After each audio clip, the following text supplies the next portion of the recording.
বর্তমান যুগে দাঁড়িয়ে আমরা যে সকল জিনিসগুলি ব্যবহার করে থাকি তা বেশিরভাগটাই তৈরি করে থাকে বিজ্ঞানীরা। তাই সেগুলিকে বিজ্ঞানের আশীর্বাদ বললে কোনো অংশে কম হবে না। কেননা ঘুম থেকে ওঠা থেকে শুরু করে ঘুমোতে যাওয়ার আগে পর্যন্ত আমরা যে সকল জিনিসগুলি ব্যবহার করে থাকি তা বেশিরভাগটাই বিজ্ঞানীরা তৈরি করে থাকে। কিন্তু কখনো কখনো দেখা যায় বিজ্ঞানের তৈরি করা জিনিসও সেই আশীর্বাদ কখনো কখনো অভিশাপে পরিণত হয়।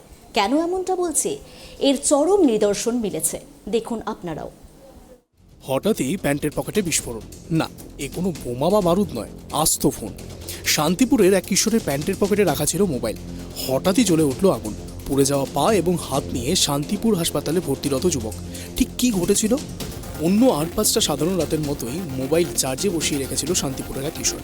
প্যান্টের বাঁ পকেটে সেই মোবাইল রেখে বাড়ির কিছু কাজকর্ম করতে বাইরে বের হয় সে। এরপর শান্তিপুর রেলবাজার সংলগ্ন একটি স্টিকারের দোকানে তার এক বন্ধুর গাড়ির স্টিকার লাগাতে এলে হঠাৎই বাঁ পকেট থেকে আগুন এবং ধোঁয়া বেরোতে থাকে। দোকানদার এবং অন্য ক্রেতারা তড়িঘড়ি জল নিয়ে তা নিভিয়ে প্যান্ট ছিঁড়ে ওই মোবাইল দেহের থেকে আলাদা করে।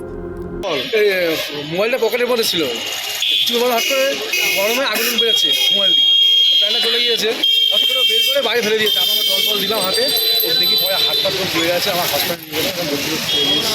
আপনার দোকানে কাস্টমার এসেছিল না? হ্যাঁ, কাস্টমার এসেছিল। তো মোবাইলে কি প্যান্ট ট্যান্ট সব আগুন ধরে? হ্যাঁ, প্যান্টে আগুন ধরে গেছে। আচ্ছা, তারপরে পুড়ে গেছে জায়গা? হ্যাঁ, প্যান্টে পুড়ে গেছে, হাতও পুড়ে গেছে, আরও পুড়ে গেছে। মোবাইলটা এখন আমার জলে তুলে নিলাম, জলে ছিল। আচ্ছা, শান্তিপুরের এক বিদ্যালয়ের নবম শ্রেণীর ছাত্র ওই নাবালক। এরপর তাকে হাসপাতালে নিয়ে গেলে চিকিৎসকরা তাকে ভর্তি রাখে। বাপায়ের একটি বড় অংশ এবং হাতের কিছুটা অংশ পুড়ে গেছে। ওই কিশোর জানায় মোবাইলটি 4-5 বছরের পুরনো। মাঝে জল পড়ে গিয়েছিল, স্থানীয় একটি দোকান থেকে তা সারানোও হয়। আমরা এ বিষয়ে মোবাইল কোম্পানির কথা বলেছিলাম। তারা জানান, প্রথমত লাখো লাখো এ ধরনের কোনো ঘটনা হয় না। তবে কোম্পানির ঘরে সারানোর পরেও যদি এই অবস্থা হতো তার দায় নিশ্চয়ই কোম্পানি নিত।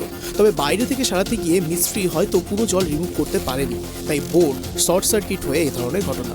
তবে ওই কিশোরের পরিবারের পক্ষ থেকে যে দোকানে সারানো হয়েছিল তার বিরুদ্ধে লিখিত অভিযোগ জানাবেন কিনা সে বিষয়ে নিশ্চিত করে এখনো পর্যন্ত কিছু বলেনি। নদিয়া থেকে মলয়দের রিপোর্ট, ট্রাইব টিভি।